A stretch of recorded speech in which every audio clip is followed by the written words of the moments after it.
everyone, I'm meteorologist Valerie Mills. Thanks for logging on to My Fox Hurricane. We are counting down 29 days until the end of hurricane season. We are starting out our last month of the 2024 hurricane season, and the tropics still showing some signs of life. We'll start with subtropical storm Patty that is well out into the northeastern Atlantic. This storm, 50-mile-per-hour winds. It's not likely going to last for too much longer, as it likely weakens by Sunday and into Monday of next week as it continues on that east-southeast movement, about 7 miles per hour. And so on approach to parts of the Azores, maybe into parts of Spain. Some rain on the way for you, but this is likely going to be downgraded from a tropical system here pretty soon. But that crosses another name off the list. That was Patty there. And so the next name in line is Rafael. And we may be talking about that developing as early as the latter part of this weekend, but more likely over the next 5 to 7 days once this area starts to get a little bit more organized here in the Caribbean. And so the odds have continued to climb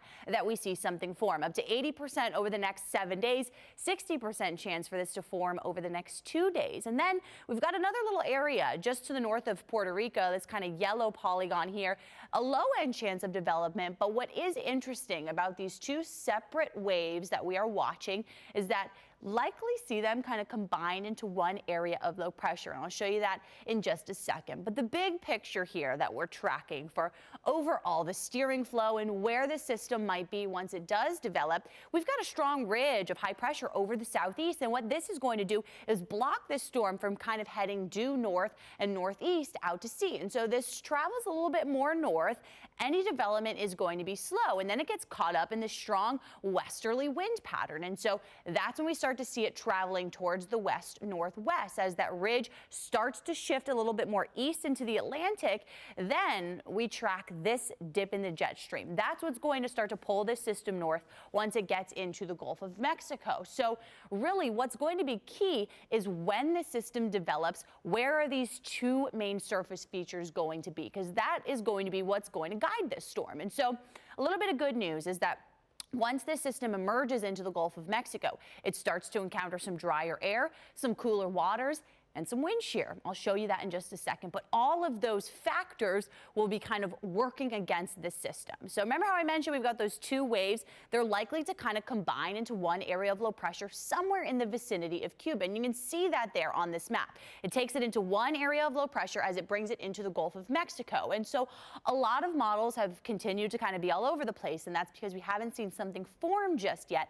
And so there's a range of solutions. We've seen anything from the Panhandle to Texas to even Mexico for seeing impacts from this storm at the middle part of next week. But it does look like this ridge of high pressure is overall going to take this system to the west of Florida. And so that's the general thinking at this point. But it is too soon to talk real details about impacts and who is going to see them from this system, as we just kind of have to wait for it to form, see where it is once it develops, and that's going to continue to guide us into what we expect the track to look like moving forward into next week. But this is what I was mentioning to you, these two separate systems. Both of those kind of, we'll see them merge together, and the moisture from those two areas kind of combines. And as it does so, starts to head into this environment where you see all of this brown color here. That is some much drier air, and that starts to get pulled southward into parts of the Gulf and into the Caribbean. And so this drier air is going to battle what will soon to be this tropical system. And so that's going to delimit some of the moisture and slow down the development with that. That's one thing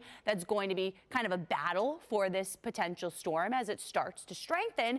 The other thing is it's in this pocket here in the Caribbean where we still have very deep oceanic heat content. That's where you have those very deep warm waters. But notice we get into the Gulf of Mexico and all of that in that blue color. That's showing very low heat potential, much less heat compared to what we had in the Gulf during August and September. And so now that we're into November, not only do we have those cooler water temperatures, that's going to work against the storm, but we also have these false systems swinging through. And so we are going to be tracking that cold front. I mentioned the dip in the jet stream. And so this cold front, as it kind of bumps up along the Gulf Coast as well, is going to bring some stronger wind shear. And so those hostile upper winds are something that the storm is going to start to encounter as it moves out of the Caribbean and in the Gulf of Mexico. So there are a lot of environmental factors working against this system. But what happens regardless of development, it does look like this system, maybe it just ends up being a broad area of low pressure.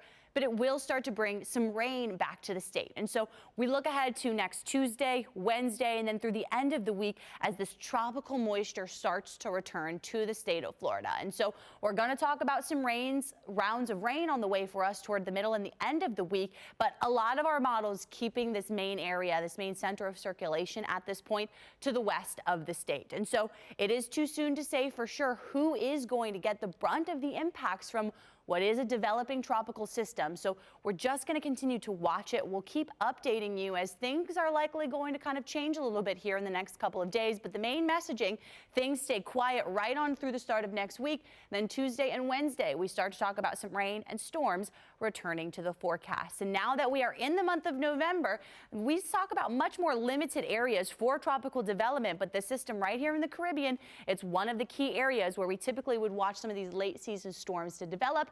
More updates to come right here on My Fox Hurricane.